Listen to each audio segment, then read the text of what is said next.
For more than 1,000 years, the Western world believed it had vanished. A book once quoted in Scripture, read by early Christians, discussed by church fathers, then gone. Not burned in some dramatic purge, not erased in a single decree, just slowly disappearing until it survived in only one place most of Europe barely understood: the highlands of Ethiopia. It sounds almost impossible. How does a text that shaped early Jewish imagination, that influenced ideas about fallen angels, cosmic judgment, even the mysterious Son of Man, simply fall out of the Christian world? And here's the unsettling part. The New Testament itself quotes it. Jude 1:14 directly echoes a prophecy from the Book of Enoch, so the earliest followers of Jesus knew it. They read it. They considered it meaningful. Yet if you open a Standard Bible today, it's nowhere to be found. Why? Was it too strange? Too mystical? Too dangerous? Or did the church, as it became an empire, begin to prefer order over mystery?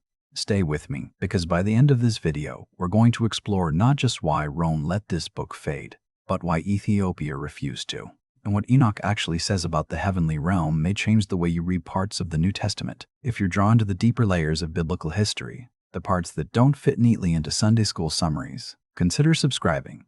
This channel exists for conversations exactly like this, because the story of the Book of Enoch is not just about a lost text.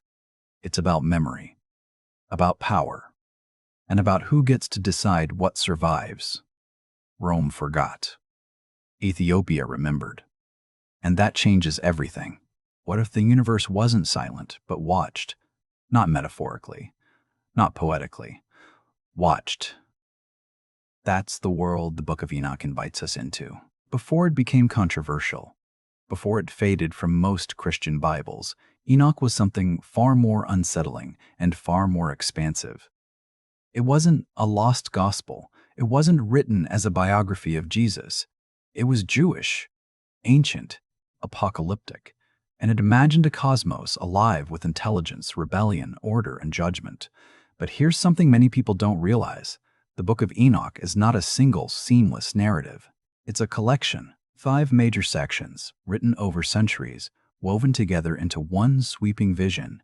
And once you see that structure, the book becomes even more fascinating.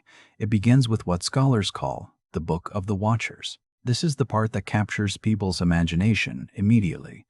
It takes that brief, mysterious passage from Genesis 6:22's the sons of God who took human wives and expands it into a full cosmic drama. These beings are called watchers, angels who descend to earth, who cross a boundary, who teach forbidden knowledge, metallurgy, weapon making, cosmetics, astrology, knowledge that, in Enoch's telling, accelerates human corruption. One of them is named Azazel. And here the tension rises, because in Enoch, evil is not only human failure, it is instruction. It is revelation misused. The watchers don't just sin, they educate. They alter the trajectory of civilization. God's response is not immediate destruction, it is investigation, judgment. Enoch himself is taken as an intermediary, a human messenger sent to declare the fate of fallen angels. That's a stunning reversal, isn't it? A mortal announcing judgment to immortals. The climax of this section is not just punishment, it is containment. The watchers are bound. The giants, the Nephilim, perish. Cosmic order begins to be restored, but Enoch doesn't stop there. The next major section, often called the astronomical book, feels quieter at first, less dramatic. No rebellious angels, no giants. Instead, it describes the movements of the sun and moon, a 364-day calendar, fixed heavenly cycles, ordered time. And that shift matters, because if the first section shows chaos breaking into creation, this one shows that the cosmos itself still obeys divine law. The stars follow appointed paths. The seasons are measured. Nothing moves randomly. In Second Temple Judaism, timekeeping was deeply theological. To calculate the calendar was to align with heaven. So this isn't science fiction. It's sacred order. The emotional arc here is subtle but powerful.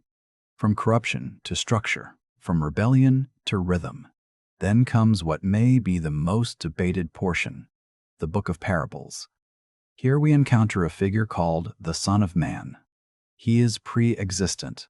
He is seated on a throne of glory. He judges kings and mighty ones. He vindicates the righteous. And this is where readers pause, because the language feels familiar. Daniel 7 also speaks of one like a son of man coming with the clouds of heaven. The Gospels record Jesus repeatedly using that title for himself. But in Enoch, this imagery appears in a Jewish apocalyptic context before Christianity emerges. Scholars debate exactly when this section was written.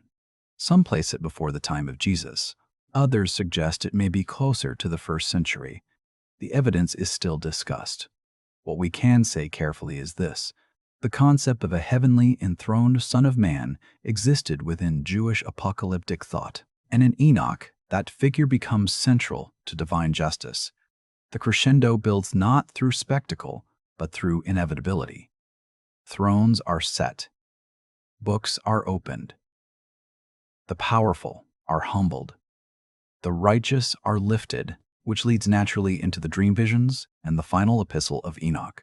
These sections retell history symbolically, animals representing nations, shepherds representing leaders. Israel's story becomes a moral pattern. Faithfulness, corruption, exile, hope, hope, exile, hope. The final chapters shift toward exhortation, warnings to sinners, encouragement to the righteous, assurances that injustice will not have the last word. And when you step back, you begin to see the cohesion. Enoch is not random mythology. It's a unified theological meditation on 3 core questions. What happens when heavenly beings cross boundaries? How is justice maintained in a corrupt world? And who ultimately has authority to judge? The Watchers break order. The calendar restores order. The Son of Man enforces order. It's not chaotic imagination. It's moral architecture. Now, none of this automatically means it should be canon. That's a different discussion. But it does explain why early Jewish communities preserved it, why fragments of Enoch were found among the Dead Sea Scrolls at Qumran, why early Christians recognized its themes. Because this was the air they breathed, a cosmos alive with agency, history moving toward judgment, heaven not distant, but involved. And perhaps that's the most striking thing. Enoch assumes that revelation is layered, that God discloses hidden realities to the faithful, that the unseen realm is structured, accountable, and morally charged.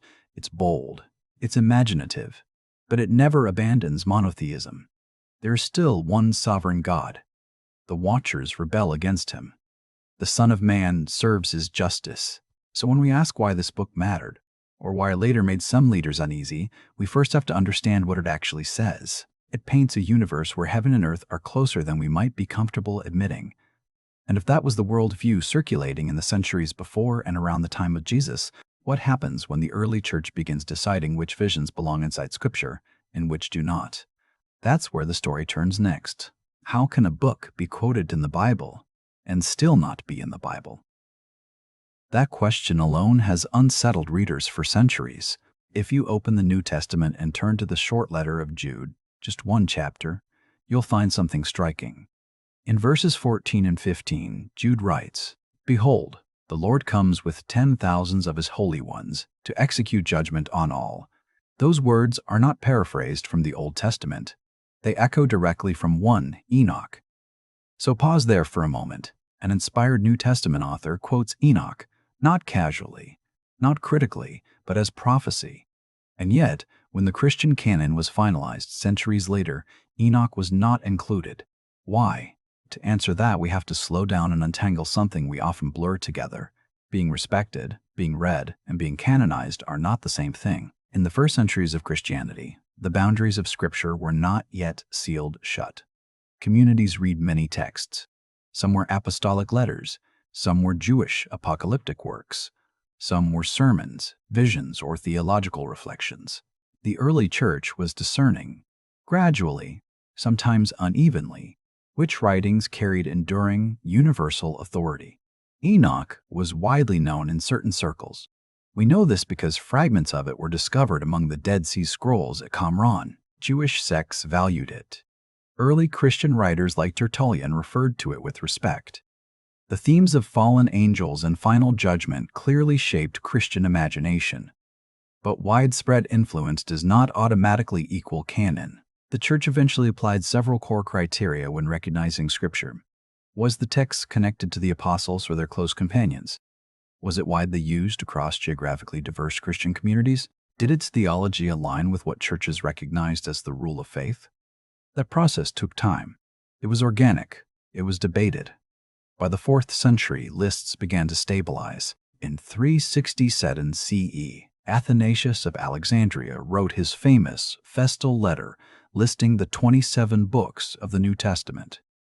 Enoch was not among them. Earlier regional councils, such as Laodicea in the 360s, also listed books suitable for public reading in church, and again, Enoch was absent. Notice what that means. Enoch was not dramatically banned in a single moment. It simply was not affirmed as part of the closed canon, and Jude quoting it does not necessarily change that conclusion. Even the Apostle Paul quoted Greek poets like Aratus in Acts 17. Quoting a source did not automatically elevate the entire work to scriptural status. A statement could be true without the whole book being canonical. That distinction matters. Enoch carried imaginative power, but it was also composite, written over centuries, and not directly tied to apostolic authorship. As the Church sought to define a universal body of texts for doctrine and public worship, those factors became decisive. The tension reaches its emotional peak here, because from one perspective, nothing sinister happened. No secret council burning manuscripts in the night. Just a long, careful narrowing of boundaries as Christianity moved from persecuted minority to organized church. But from another perspective, something subtle did happen. The imaginative universe of Enoch, with its layered revelations, complex angelology, and expansive apocalyptic vision, gradually receded from mainstream theological formation. As Christianity grew within the Roman world, clarity and cohesion became vital. Doctrinal disputes were intense. Unity mattered. The canon functioned as a stabilizing anchor. Enoch did not disappear overnight. It faded. By the Middle Ages, in the Latin West, most scholars knew of it only by name. A referenced book. A rumor. A shadow behind Jude's brief quotation. And here's the quiet irony. The very verse that preserved Enoch's voice in the New Testament also ensured that people would continue asking about it. If Jude trusted it enough to cite it, what did he see in it? If early Christians read it, why did later generations set it aside? That tension never fully resolved. It simply shifted. Because while Rome's canon solidified somewhere else, another Christian tradition never felt the need to let Enoch go. So the real question may not be why it wasn't canonized in one part of the world. The deeper question is this: what happens when a book that fades in one branch of Christianity remains fully alive in another? That's where our story turns next, away from imperial councils and into the mountains of Ethiopia, where Enoch was never a shadow at all. What changes when a persecuted faith becomes the faith of an empire? It's easy to imagine early Christianity as fragile, small gatherings in homes, whispered prayers, letters passed hand to hand. In that world, texts like Enoch could circulate freely. They stirred imagination. They expanded cosmic horizons. They weren't policy documents. They were vision. But then history shifted. In the early 4th century, Constantine legalized Christianity. Within decades, it moved from the margins of Roman society to the center of imperial life. Bishops were no longer only shepherds of scattered flocks.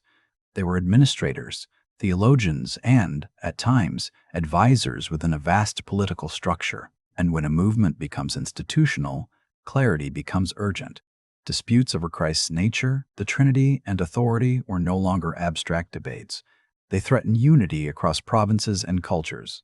Councils gathered, creeds were written, boundaries were drawn. Now, it's important to say carefully, there's no clear evidence of a dramatic campaign to suppress the Book of Enoch. No preserved decree condemning it as uniquely dangerous. What we see instead is something more gradual, and perhaps more understandable. As doctrine was clarified, the Church sought texts that were directly tied to the apostolic witness. and consistently used across diverse communities. Stability mattered. Enoch, with its layered authorship and complex angelology, did not fit neatly into that emerging framework. Think about the world it presents: angels descending and teaching forbidden arts, a detailed celestial hierarchy, heavenly tablets recording every human deed, a pre-existent Son of Man enthroned before the final judgment. For communities wrestling with defining orthodoxy against competing interpretations, that imaginative expanse could feel difficult to regulate. Not necessarily false, but expansive. The emotional turning point comes here. Enoch speaks in a language of mystery, of revelation that pierces hidden realms. But an empire requires shared language, shared creeds, shared boundaries. Augustine, writing in the early 5th century, distinguished between canonical scriptures and other writings that might be edifying but not authoritative for doctrine. Jerome expressed skepticism toward certain apocryphal works. These voices weren't staging conspiracies. They were defining categories. And once categories solidify, texts that don't clearly belong often drift to the margins. There's a subtle shift happening. Early Christian communities lived in expectation of imminent judgment. Apocalyptic imagination was oxygen, but as centuries passed, Christianity began building institutions, schools, and liturgies meant to endure. Enoch's universe, where heavenly beings cross boundaries and hidden knowledge disrupts earthly order, belongs to a worldview charged with cosmic tension. It assumes a world on the brink. An empire prefers equilibrium. That doesn't mean mystery vanished from Christian theology. Far from it. But the parameters tightened. Angelology became more restrained. Revelation became anchored in texts recognized as apostolic and universally received. Enoch didn't contradict the core confession of one sovereign God, but his vivid expansions went beyond what many leaders considered necessary for public teaching. And so, without dramatic confrontation, it receded. By the late 4th and 5th centuries, the Christian canon in the Greek and Latin West had largely stabilized. Lists circulated. Usage standardized. Enoch was simply not read publicly in church. Over generations, manuscripts were no longer copied in those regions, and what is not copied does not survive easily. Here's the quiet climax of this moment in history. The Book of Enoch did not fall because it was defeated in debate. It faded because the Church's center of gravity shifted from visionary plurality to institutional coherence. That's not a moral accusation. It's a historical development. But here's the question that lingers. If Christianity in the Roman world moved toward consolidation and defined boundaries, what happened in places where that consolidation did not fully take hold? What if there were Christian communities outside the empire's theological center, communities shaped by different pressures, different histories, different rhythms? What if, beyond Rome's orbit, the imaginative world of Enoch never felt unstable at all? To find that answer, we have to leave the Mediterranean behind and travel south, to a kingdom where Christianity took root early, but grew along its own path. Because while the empire organized its canon, another church preserved a broader memory. And in that memory, Enoch was never a problem. What if the book that faded in Rome never faded at all? Picture a monastery carved into stone, high in the Ethiopian highlands, wind moving across the mountains. Inside, a monk bends over parchment, carefully tracing letters in G-script, not copying a forbidden text, not preserving a rumor, but writing scripture, not as curiosity, as canon. While the Christian world of the Mediterranean slowly narrowed its official list of sacred books, Christianity in Ethiopia was taking root along a different path. According to long-standing tradition, Christianity reached the Kingdom of Aksum in the 4th century through the missionary work of Frumentius. By that time, the Roman Empire was only just beginning to stabilize its own theological boundaries. Ethiopia, though connected to the Red Sea trade networks, developed at a different pace, under different pressures, and that difference matters. After the Council of Chalcedon in 451 CE, which divided Christendom over the nature of Christ, the Ethiopian Church aligned with the Alexandrian, or Miaphysite, tradition rather than the Byzantine imperial center. Over time, political distance reinforced theological independence. Geography, deserts, mountains, seas, created space for continuity. So while Christianity in Rome and Constantinople was consolidating its canon and standardizing its liturgy, Ethiopia was preserving a broader scriptural imagination. The Ethiopian Orthodox Tewahedo Church eventually recognized a canon that includes more than 80 books. Alongside the familiar Old and New Testaments are texts such as Jubilees and 1 Enoch, not as footnotes, but as sacred scripture. And here is the emotional turning point. Enoch did not feel dangerous in Ethiopia. It felt inherited. Its themes, divine justice, cosmic order, angelic mediation, resonated deeply within Ethiopian spirituality. The idea of heavenly beings actively involved in human history was not foreign. Angelology remained vibrant. Archangel Uriel, who plays a guiding role in Enoch's visions, appears in Ethiopian iconography and devotion far more prominently than in most Western traditions. This is not to suggest Ethiopia preserved Enoch in isolation from the broader Christian world. The translation of Enoch into Ge'ez likely occurred between the 4th and 6th centuries, probably drawing from earlier Greek versions. Ethiopia inherited traditions from Alexandria, one of the great intellectual centers of early Christianity. But inheritance does not always lead to reduction. In the Ethiopian context, Enoch fit naturally into a worldview where sacred history was expansive, where divine revelation was layered, and where scripture encompassed a wider textual family. Monastic culture played a crucial role. For centuries, scribes copied manuscripts by hand, preserving not only the text, but the artistry surrounding it. Illuminated pages, careful calligraphy, generations of faithful transmission. In places where Enoch was no longer copied, it disappeared. In Ethiopia, it was copied continuously. That continuity is the quiet climax of this story. While European theologians in the Middle Ages referred to Enoch as a lost or apocryphal writing, Ethiopian priests were still reading it, chanting it, teaching from it. And this difference was not framed as rebellion against Rome. Ethiopia's canon developed organically within its own ecclesial life. It did not see itself as preserving a forbidden book. It saw itself as maintaining the fullness of what it had received. There's something profound in that. 2 Christian civilizations.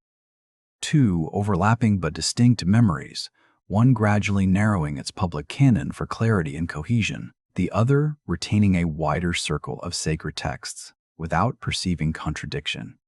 For centuries, the Western world had little awareness of this living tradition. Ethiopia was often described in medieval European imagination as distant, exotic, almost legendary, a Christian kingdom at the edge of the known world. And yet within that kingdom, a text believed lost elsewhere was quietly alive. So here's the question that begins to stir. If Enoch never disappeared in Ethiopia, if it was preserved, copied, and treated as scripture for over a millennium, what would happen the day the West realized it had not been lost at all? What happens when a forgotten book returns? That moment is coming. And when it does, it won't just challenge historical assumptions. It will reopen theological conversations that many believed were settled. What would you do if a book the West thought was lost for 1,000 years suddenly reappeared, complete? In 1773, a Scottish explorer named James Bruce returned from what Europeans then called Abyssinia, modern-day Ethiopia, carrying several Ge'ez manuscripts. Among them was something many scholars had only known through fragments and references, a complete copy of the Book of Enoch. Imagine the moment. For centuries, theologians in Europe had read Jude's quotation. They had seen early Christian references to Enoch. But the full text? It was considered legendary, possibly exaggerated, possibly gone forever. And now here it was, not in Greek, not in Latin, but preserved in an African Christian language. That realization alone quietly shifted assumptions. Enoch had not vanished. It had been living outside the Western theological horizon. The initial reaction was cautious curiosity. In 1821, Richard Lawrence published the first English translation based on the Ethiopic text. Scholars began comparing it with earlier references. Debates followed. Was this authentic? Could it really trace back to ancient Jewish origins? Then in the mid-20th century, something extraordinary happened. In 1947, fragments of 1 Enoch were discovered among the Dead Sea Scrolls at Qumran, written in Aramaic. These fragments dated centuries before Christ. That was the turning point. It confirmed that the core of Enoch was not a medieval invention. It was deeply rooted in Second Temple Judaism. The Ethiopic version preserved a tradition that extended far back into antiquity. The emotional weight of that discovery is easy to miss. For generations, Western scholarship had treated Enoch as peripheral. Suddenly, it became central to understanding the intellectual and theological world into which Christianity was born. Because Enoch illuminates that world, it helps explain how ancient Jews imagined angels, judgment, and cosmic rebellion. It clarifies why apocalyptic language saturates the New Testament. It deepens our understanding of phrases like Son of Man, not by replacing the Gospels, but by providing historical context for how such imagery functioned before and around the time of Jesus. This doesn't mean Enoch determines Christian doctrine. It does mean it helps us understand the mental universe of the first century, and that's the quiet crescendo of rediscovery. The Book of Enoch matters not because it was hidden, not because it was suppressed, but because it reminds us that the roots of biblical faith are broader and more textured than we sometimes assume. It connects Judaism and Christianity, Africa and the Near East, antiquity and modern scholarship, and perhaps most importantly, it complicates the idea that history flows in a straight line. For over a millennium, Western Christianity developed largely unaware that another Christian civilization had preserved a wider canon. The rediscovery of Enoch gently challenged the assumption that theological memory was centralized in Europe. But notice something crucial. The rediscovery did not overturn the canon of the Roman or Protestant churches. It did not suddenly insert Enoch into most Bibles. Instead, it enriched scholarship. It reopened conversations about Second Temple Judaism, angelology, and apocalyptic expectation. It added depth without demanding upheaval. That balance matters.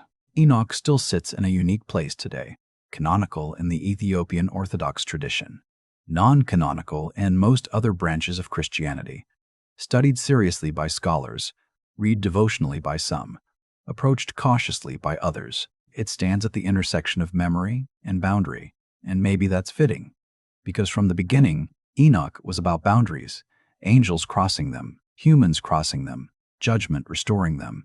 Now the book itself has crossed boundaries, from ancient Judea to Ethiopian monasteries, from forgotten references to academic conferences, from shadow to study.